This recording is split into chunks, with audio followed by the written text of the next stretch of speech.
Bonjour à tous, j'espère que vous allez bien. Dans cette nouvelle vidéo, je vais vous donner 5 raisons de partir à New York si c'est pas encore fait. Let's go!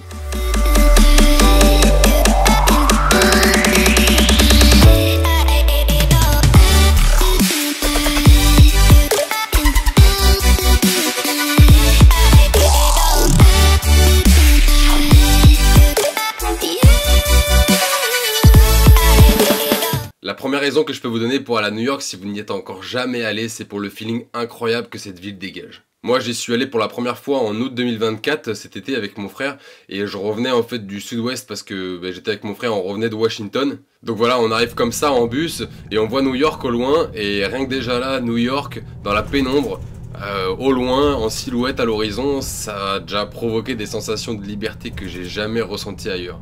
C'est très étrange d'ailleurs parce que instinctivement, on ressent que tout l'imaginaire qu'on a développé sur cette ville, tout ce qu'on a pu voir à la télé, au cinéma, à l'école, dans nos cours d'anglais, tout ce qu'on a pu vivre avant sur cette ville de manière un petit peu imaginaire, on se rend compte qu'il y a tout qui remonte, qui vient réveiller un petit peu ce sentiment incroyable de liberté. Après donc voilà, on arrive comme ça et après on doit passer vraiment sous un tunnel et donc le temps qu'on ressorte de l'autre côté pour arriver dans Manhattan, il faisait déjà nuit. Et on est arrivé finalement entre la 8e et la 31e avenue. La station de bus elle est tellement petite, par contre ça m'a vraiment sidéré ça. C'est-à-dire que t'es vraiment à New York, dans l'une des plus grandes villes, la plus grande ville du monde entre guillemets, et la station de bus Flixbus là où tu vois, tu dois t'arrêter, elle est genre minuscule, ça fait peut-être à tout casser 100 mètres carrés, mais pour une ville comme New York, tu te dis c'est pas possible en fait. T'as l'impression d'être dans même une gare routière de province en France, c'est tellement plus grand et tellement plus accueillant. Là, on dirait que c'est un parking où on peut faire chauffer des marrons limite. Donc voilà, ça c'est un truc qui m'a un peu sidéré sur le coup. Et bon bref, après ça, on a pris le métro. Direction le sud-est du coup, pour aller à Brooklyn directement à l'hôtel pour déposer toutes les affaires. Pourquoi je vous raconte tout ça? Pour vous partager en fait dans quel état d'esprit j'étais, c'est-à-dire qu'on venait d'arriver comme ça, on a à peine le temps de voir des choses et de sentir les choses que déjà, il y a une sensation de liberté incroyable qui se dégageait de la ville et c'est un sentiment qui est là dès le début en fait et qui vous accompagne et quand bien même on vous avait pas vu beaucoup de choses quoi. Une fois qu'on s'était installé, qu'on avait posé les affaires et tout ça, mon frère m'a emmené du côté de l'East River, on était peut-être à 10 minutes à pied, et là, je suis resté bouche bée pendant au moins 15 minutes. C'est le moment où en fait, de nuit, je découvrais New York face à moi, quoi, comme la première fois que je l'avais vu, quoi. Et franchement, ça m'a coupé le souffle, et j'ai re-eu ce sentiment de liberté qui a été décuplé, parce que là, j'ai pu prendre 15 minutes. On va dire qu'avant, tout ce que j'avais pu apercevoir, c'était peut-être 10 minutes, le temps que je ressortais la tête du bus, du métro, etc. Mais j'ai déjà ce sentiment de liberté. Mais là, en étant là, posé 15 minutes, il y a vraiment un souffle de liberté qui m'a attrapé pendant ces 15 premières minutes, ça m'a scotché. Voilà. Et ça, c'était juste la première phase. Parce qu'après, je me suis plongé dans 1h30 de longer le East River, du coup, parce que c'est la East River, entre Brooklyn et New York, et Manhattan, pardon.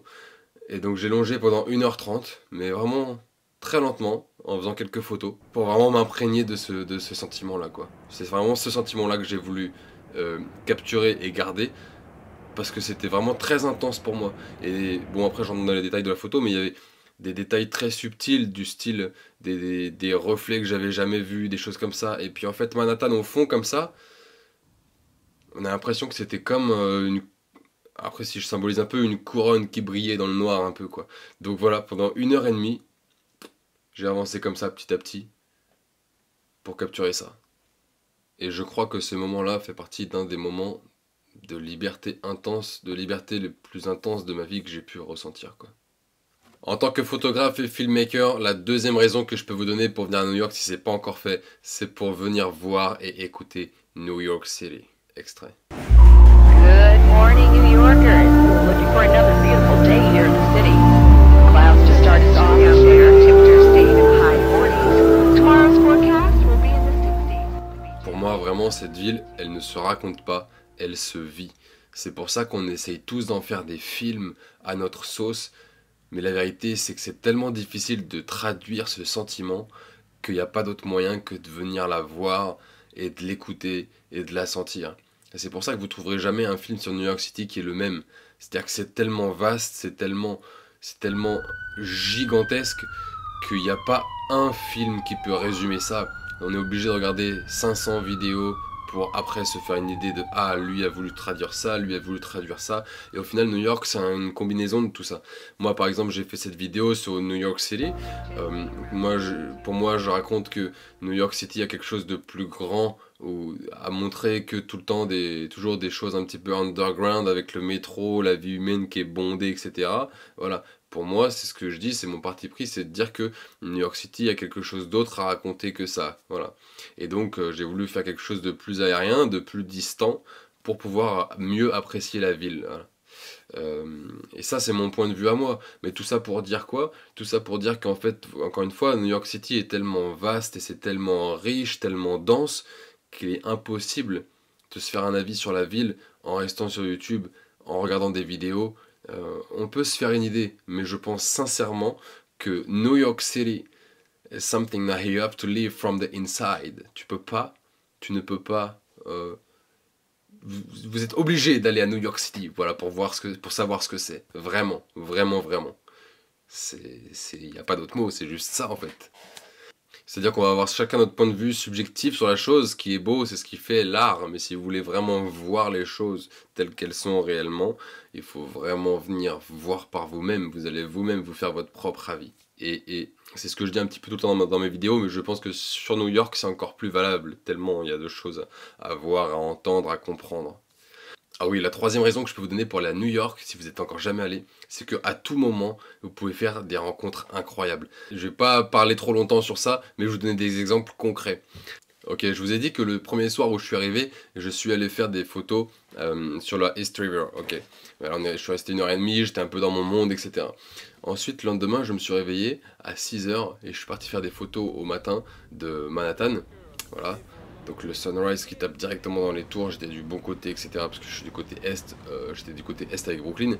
Et ensuite je me suis baladé pareil, comme l'autre soir, mais je suis allé encore un peu plus loin. Et là je me suis dit j'ai envie d'aller filmer des gens qui font un peu du sport, etc. Et là il se trouve qu'il y a une plateforme sur laquelle il y a des gens qui viennent faire du sport, ils font un peu de tout, il y a du basket, la musculation, etc. Et là, pareil, au hasard, je commence à filmer un gars, etc.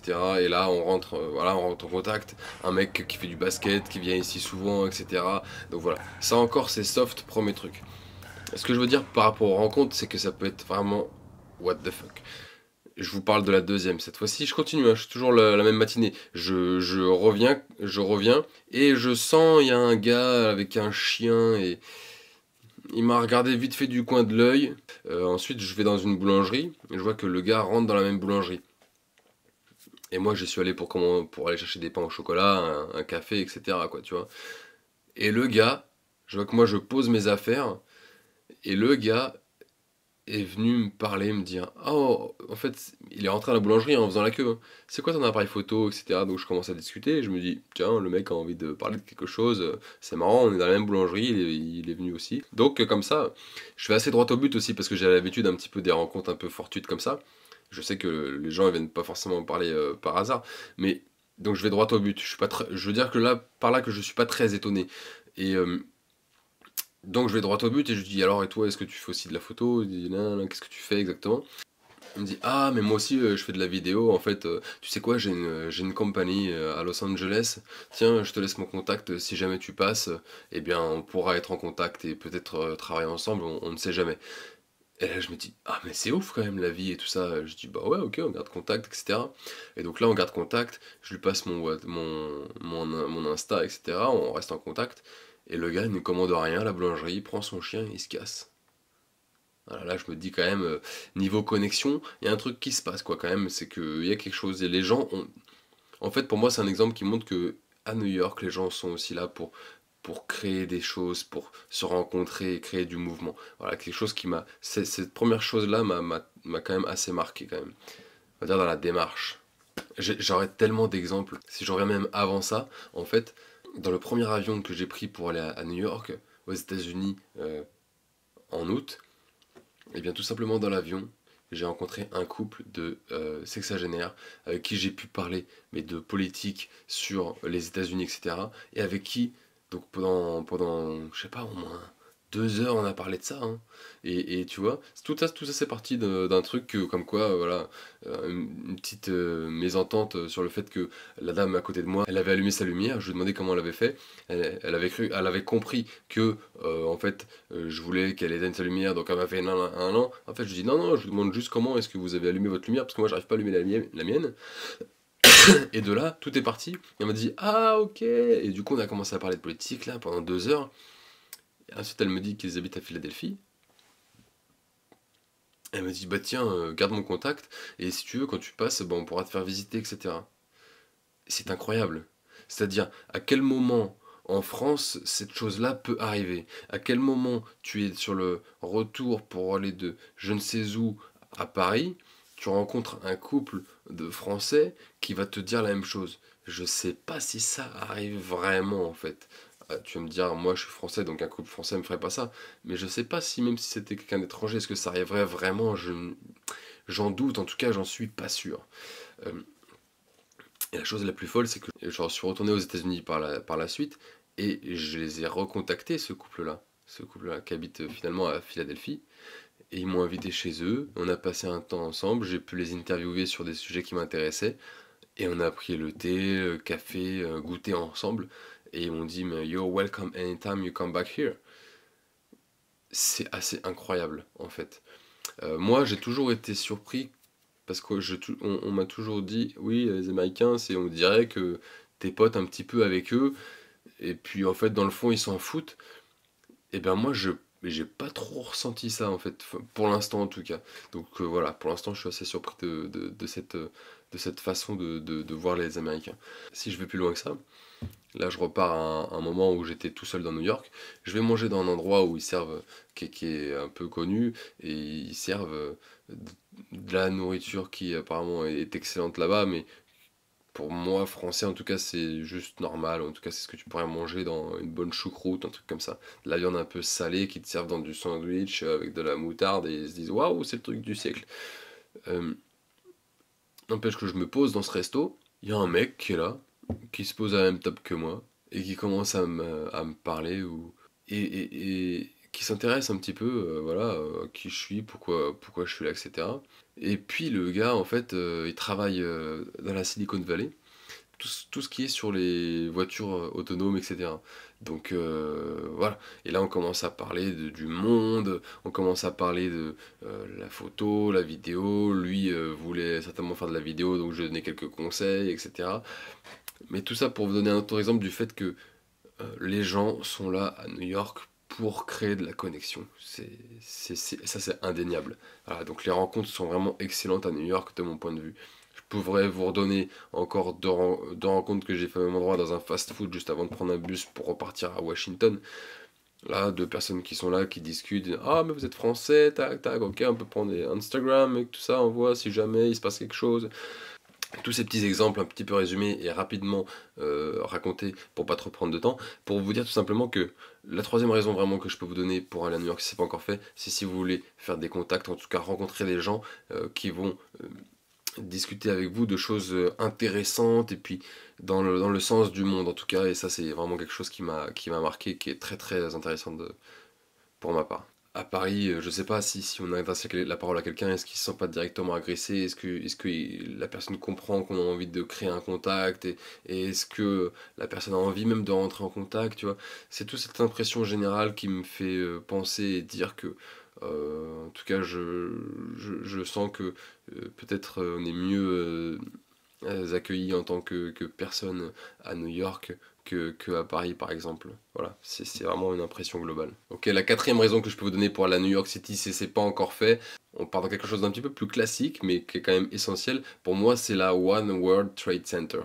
En fait, déjà, ce qu'il faut savoir, c'est que au pied de la One World Trade Center, du coup, il y a les deux espaces de commémoration pour les Twin Towers. Donc, comme vous le savez, ce sont deux puits, fontaines, à partir duquel on ne peut pas voir le fond en fait, hein, en commémoration à ce qui s'est passé, à la profondeur du drame qu'on ne peut tout simplement pas vraiment ressentir profondément tellement c'est puissant et a été vécu de l'intérieur par les Américains et les New-Yorkais.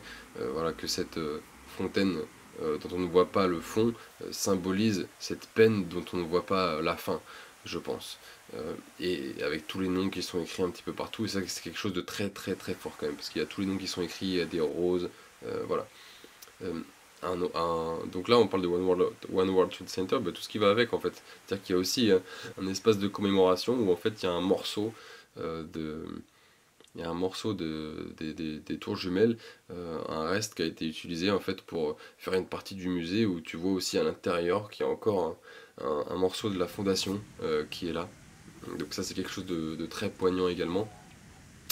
Et ça c'est mon interprétation, mais il faudra que je vérifie, c'est que j'ai l'impression que ce musée, en fait c'est comme si la tour avait été penchée comme ça.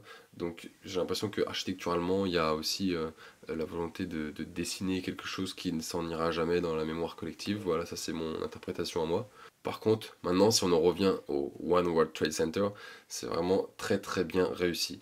Moi, j'avoue que je suis déjà monté dans le Burj Khalifa, voilà, qui monte à plus de 800 mètres, là, 700-800 mètres. Je sais plus exactement où se situe la limite pour le public. Donc au niveau de la hauteur, c'est sûr que c'est pas ça qui va m'impressionner, parce que j'étais impressionné là-bas plus tôt. Par contre, ce qui est vraiment très impressionnant, c'est la manière dont on est accueilli, toute l'histoire qui est racontée quand on arrive. Il y a une espèce d'introduction au bâtiment qui est incroyable, qui raconte l'histoire du bâtiment, un petit peu l'histoire des États-Unis en même temps. Je m'apprête à rentrer dans le One World Trade Center, je suis dedans, et monter tout en haut à l'Observatory pour avoir un point de vue incroyable sur la ville de New York.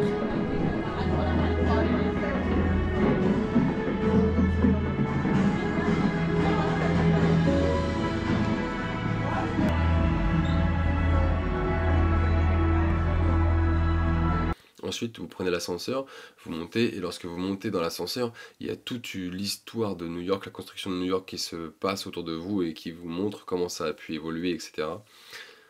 Et ensuite, attention, spoiler alert quand vous arrivez en haut. Voilà, donc on vous parque comme ça dans des endroits, à un endroit, et là, bon, on se dit, bah en fait, je suis venu pour la vue, qu'est-ce que je fous là, quoi. Vous avez encore une fois toute la vie américaine qui se passe avec des audios, des trucs et tout ça. Et au bout de 2 minutes, ça se lève. En fait, vous vous rendez compte que tout ça était des écrans. Les écrans se lèvent. Et là, vous avez la vue panoramique sur New York au coucher de soleil. Et ce sentiment-là, c'était incroyable, vraiment. C'est une dinguerie. Quand même, c'est pas aussi haut, c'est pas le plus haut tour du monde. En fait, tout simplement, ça vous relie à tout, comme on disait au début de la vidéo, à tout l'imaginaire que vous avez pu avoir en fait par rapport à New York. Il y a tout qui se révèle et qui se réveille à ce moment-là, et ça c'est vraiment incroyable. Vous entendez, même si vous voyez juste ça là, c'est comme si vous reconnaissiez quelque chose que vous connaissiez depuis toujours, sauf que vous l'avez là en face de vous, quoi. Et ça c'est vraiment quelque chose d'assez intense. Et puis ensuite, avec la One World Trade Center, ce qui est excellent, c'est que vous pouvez vous avez un point de vue à 360 degrés sur tout New York. Vous pouvez même aller ensuite voir vous avez le coucher de soleil, le soleil qui se couche sur le New Jersey, donc ça c'est très très beau aussi. La Statue de la Liberté qui commence à s'éteindre un petit peu et à diminuer en luminosité, mais on continue à la deviner. Vous avez le Brooklyn Bridge que vous voyez de l'autre côté, avec Brooklyn en fond bien évidemment. Vous avez Manhattan Midtown qui est en face de vous. Vous devinez qu'il y a derrière le Central Park, et Manhattan Uppertown avec tout ce qui est Harlem, le Bronx et tout ça dans le fond. Et voilà, donc vous avez accès visuellement à tout ça, ce qui est quand même, en termes d'image, des choses assez iconiques de ce qu'on a pu voir ces 20 dernières années à la télé, au cinéma, un peu partout, et qui est dans la conscience collective les endroits les plus connus de la planète en fait. Et ça, c'est un moment exceptionnel, parce que d'avoir accès à tout ça sur un 360 degrés en très peu de temps, il y a des photos à faire, et je peux vous dire que j'y ai passé au moins 2 heures. La 5e raison que je peux vous donner pour aller à New York si c'est pas encore fait, et pour moi c'est la plus belle des raisons, c'est pour vous offrir un vol au-dessus de New York en hélicoptère pour découvrir Manhattan et New York au coucher de soleil. Alors là, j'entends déjà des gens qui vont se dire oui, mais voilà, aussi il faut pouvoir se le payer, etc. Certes, il faut pouvoir se le payer, mais voilà, moi j'ai attendu je ne sais combien de temps pour pouvoir vivre cette expérience. Au final, je l'ai vécu. Au total, c'est peut-être 375 $ pour une vingtaine de minutes. C'est sûr que c'est un budget, mais quand on a attendu toute une vie pour le faire, et quand on voit les plans en tant que photographe et filmmaker, ce que moi ça peut m'apporter, je pense que ça valait largement le coup, et encore je trouvais ça encore pas trop cher. Sachant qu'en plus cette expérience te permet, incroyable, d'avoir les pieds dans le vide au moment où tu fais tout ça. Le vol en hélicoptère, au-dessus de la plus grosse ville du monde, avec les pieds dans le vide, et faire des photos, et faire des vidéos en même temps. En tout cas, pour moi, c'était une des expériences les plus incroyables de ma vie. Mais pourquoi c'est incroyable? Bah écoutez, je pense que c'est assez évident. Je parle quand même d'un vol au-dessus de Manhattan, avec les pieds dans le vide, c'est-à-dire comme si vous étiez dans un générique de film ou de série des US, sauf que là, vous regardez plus ça devant votre télé, mais c'est devant vos yeux. Le cadre, c'est plus la télé, mais c'est la fenêtre de l'hélicoptère. Et ce qui est fou, c'est que tu sens le vent qui te fouette le visage, tu sens le vent qui est là, tu vois chaque scintillement dans les tours, et du coup tu te dis, tu penses à toute la vie qui a dû se passer là, depuis que l'homme a mis un pied sur cette terre jusqu'à ce qui a pu se passer au 11 septembre, et du 11 septembre jusqu'à maintenant. En fait, c'est ce point de vue-là, le fait de step back un petit peu, qui te fait te rendre compte de tout ça. Et ça, c'est vraiment une sensation que je recherche en général, et que je trouve très très importante.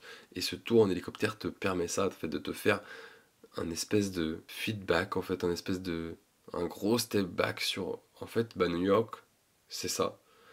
Aussi gros ça puisse paraître depuis notre taille d'humain, là aussi petit ça allait quand t'es en hélicoptère et tu te dis ah mais en fait il s'est passé tout ça, et cette chose là si petite ça influence le monde, et c'est là que tu te rends compte vraiment de toute la concentration de New York, parce que tu te rends compte qu'en fait sur un si petit espace il y a tant de choses qui se passent. Et moi je continue à regarder les buildings, j'imagine les vies qui se passent là-dedans, et dans ma tête il y a Good morning New Yorkers, are you ready for another beautiful day in the city?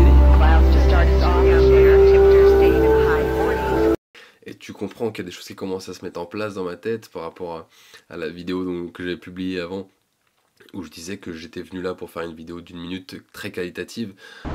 L'objectif là c'est de revenir avec 1 minute de vidéo ultra scénarisée, ultra complète, qui déboîte. Et c'est pour ça que je me balade là dans New York. Et là je commence à avoir la sensation de ok, je sais pourquoi je suis venu, et le film commence à se faire dans ma tête. C'est bon, j'ai plus qu'à le monter. En gros, si je devais résumer, je voyais mon rêve juste là, devant moi. C'est sur ces quelques notes d'émotion que cette vidéo se termine. Je vous laisse avec quelques images parce que le bonheur, ça se partage. Profitez-en bien, prenez soin de vous, et n'oubliez pas de voyager. Good morning, New Yorkers. Looking for another